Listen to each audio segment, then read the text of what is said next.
증인 그 대통령실로 빨리 들어오라는 연락을 받고 가고 계셨는데 도착을 했을 때 이미 피고인, 당시 대통령이었던 피고인이 비상계엄을 선포하러 간 상황이었죠.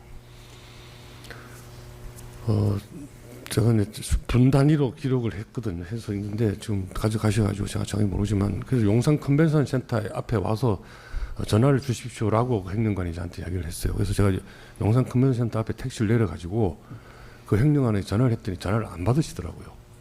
그래서 두 번을 전화를 했습니다. 통신 기록을 다 제가 검찰과 특검에 다 제출을 했었고요.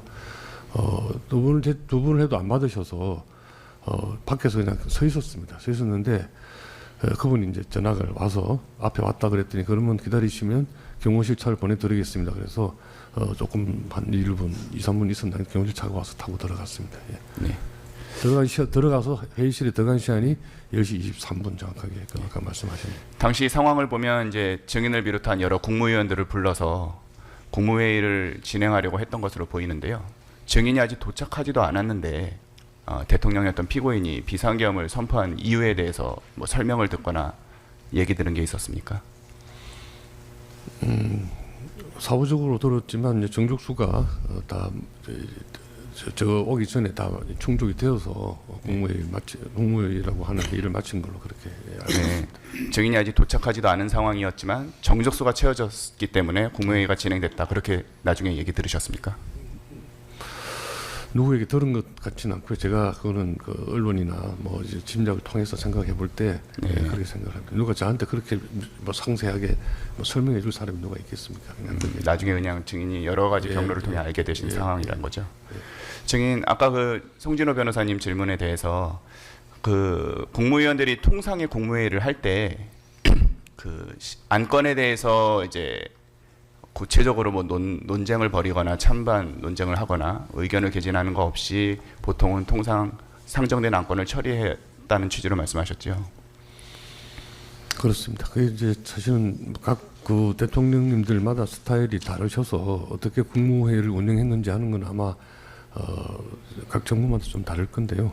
어쨌든 윤석열 대통령님 정부에서 국무회의는 정식 번호 다른 안건들은 그 전에 사전 조율 아까 말씀드린 대로 차관선에서 최종 조율을 하고 차관들이 협의 테이블을 갈 때 장관들한테 방침을 받아서 가서 그렇기 때문에 경우에 따라서는 이제 합의가 안 되는 경우도 있지만 어쨌든 국무회의 올라오는 것은 그렇게 의견이 조정된 상태로 올라와서 정식 안건을 놓고 갑론을박을 했던 기억은 저는 없습니다. 네.